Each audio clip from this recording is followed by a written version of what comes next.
बोला बोला दुर्गा मैया की जय।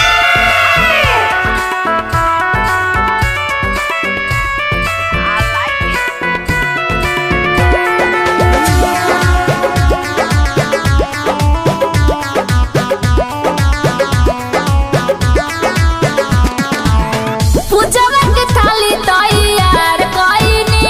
अच्छा माई खातिर राहुल के हार लाइनी। पेन्हा द एहो पूजवा के थाली तैयार कइनी। माई खातिर राहुल के हार लाइनी। सेवक बारे चारों होरी। अच्छा सेवक बारे चारों होरी पूजा कर हाथ जोड़ी जोड़ी है गोरी। लैनी हम फुलावा के तोरी पूजा कर हाथ जोड़ी जोड़ी है गोरी। चली ना।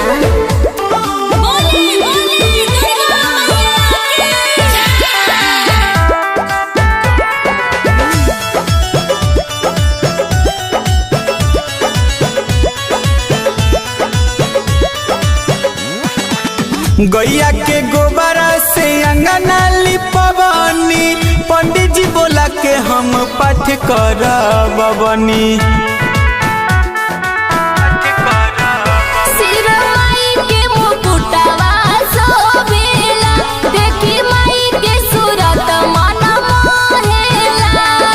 माई बारी सब कस गोरी। सही में माई बारी सब कस गोरी पूजा कर हाथ जोड़ी जोड़ी है गोरी। सब ठीक बा।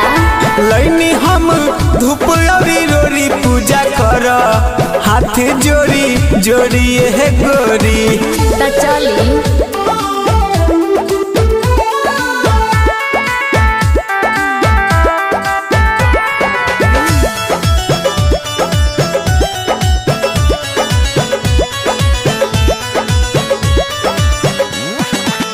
जाई के बजरिया से कलसा ले आवनी।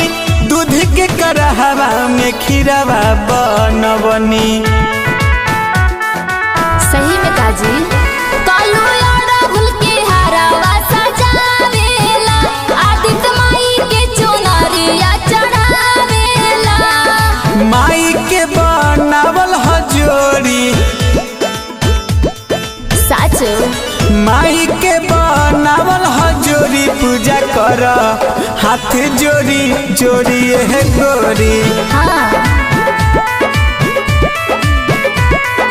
लैनी हम फुलावा के तोरी पूजा कर हाथ जोड़ी जोड़ी है गोरी।